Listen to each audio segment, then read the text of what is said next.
প্রিয় শিক্ষার্থী বন্ধুরা আসসালামু আলাইকুম। অ্যাকাউন্টিং ক্লাসে স্বাগত জানাচ্ছি। আমি ছেলেনা। আজ আমি আবারও আপনাদের সামনে হাজির হয়েছি নতুন একটি ভিডিও নিয়ে।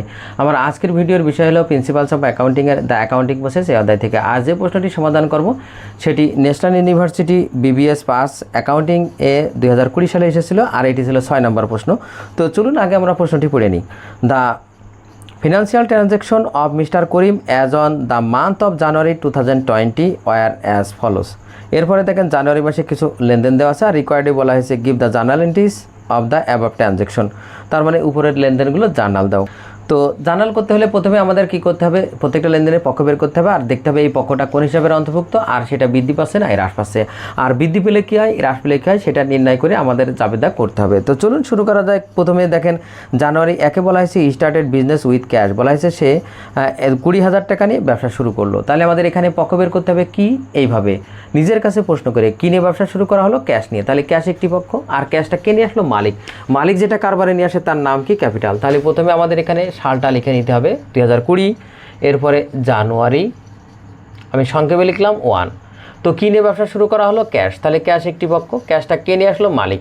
মালিক যেটা নিয়ে আসে কারবারে তার নাম কি, ক্যাপিটাল। তো এবার দেখেন এই ক্যাশ অ্যাসেট, আর আমরা জানি অ্যাসেট বৃদ্ধি পেলে ডেবিট, হ্রাস পেলে ক্রেডিট। এই লেনদেনের ফলে আমাদের ক্যাশটা কী হচ্ছে, কারবারে বৃদ্ধি পাচ্ছে, তাই ক্যাশ ডেবিট।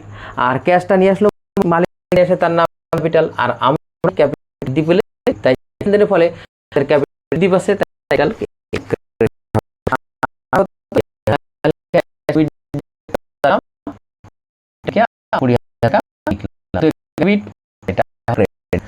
এরও ব্যাখ্যা লিখতে হবে। ব্যাখ্যায় আপনারা জানবেন যে to cash in capital to start business, এটা আপনি দেবেন। তো এইটা আমি লিখলাম না। এবার দেখেন জানুয়ারির 5 তারিখে, জানুয়ারির 5 তারিখে দেখেন কি বলা হয়েছে যে পারচেজ অন ক্রেডিট, ক্রয় করা হলো ধারে। তাহলে কি করা হলো, পারচেজ করা হলো। তাহলে পারচেজ একটি পক্ষ, কিসের মাধ্যমে পারচেজ করা হলো, ধারে। তার মানে যার কাছ থেকে ক্রয় করলাম সে আমাদের কাছ টাকা পাবে। মনে রাখবেন ক্রয়ের ফলে যদি কেউ আমাদের কাছ টাকা পায় তাকে অ্যাকাউন্টস পেবল বলা হয়। তাহলে আরেকটি পক্ষ এখানে আমাদের অ্যাকাউন্টস পেবল। তাহলে আমরা এখানে পক্ষ দুইটা আগে লিখে নেব, একটি হলো পারচেজ, আরেকটি হলো কি অ্যাকাউন্টস পেবল। তো এখানে পারচেস কি, খরচ, আর আমরা জানি খরচ বৃদ্ধি পেলে ডেবিট, হ্রাস পেলে ক্রেডিট। এই লেনদেনের ফলে আমাদের পারচেস নামক খরচ বৃদ্ধি পাচ্ছে, তাই এখানে পারচেস ডেবিট।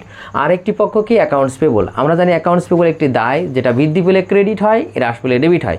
এই লেনদেনের ফলে আমাদের অ্যাকাউন্টস পেবল কি আছে, বৃদ্ধি পাচ্ছে, তাই অ্যাকাউন্টস পেবল ক্রেডিট হবে।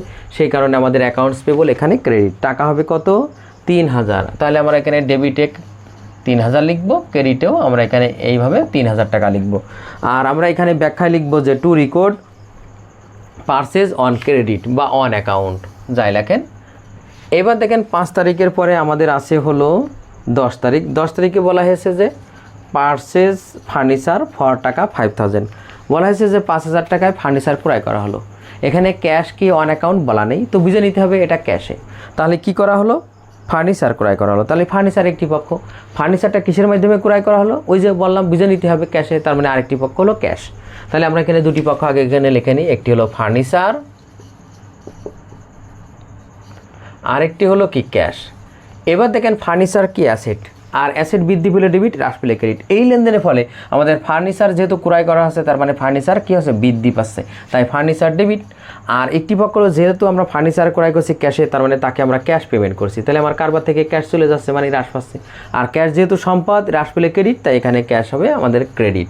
তাহলে ফার্নিচার ডেবিট আর ক্যাশ ক্রেডিট। আর আমরা এখানে ব্যাখ্যায় লিখবো two record purchase furniture on cash বা ফর ক্যাশ।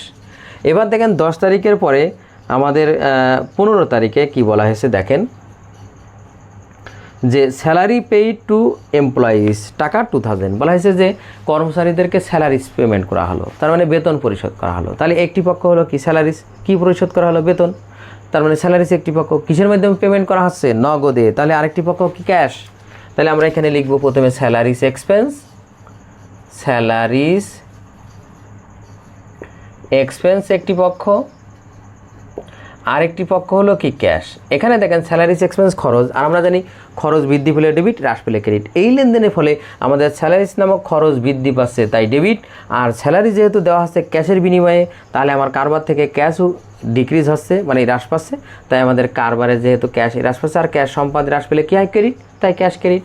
আর টাকা হবে কত, টাকা হবে আমাদের 2000। তাহলে আমরা ক্যাশে মানে 2000, স্যালারিজ এক্সপেন্সেও 2000 লিখলাম। তার আগের লেনদেনে ফার্নিচার ক্রয় করেছিলাম, টাকা লেখা হয়নি। কত টাকা ফার্নিচার ক্রয় করা হয়েছিল? 5000 টাকা। তাহলে ফার্নিচার আর এদিকে ক্যাশে 5000 টাকা আমরা লিখে দেব।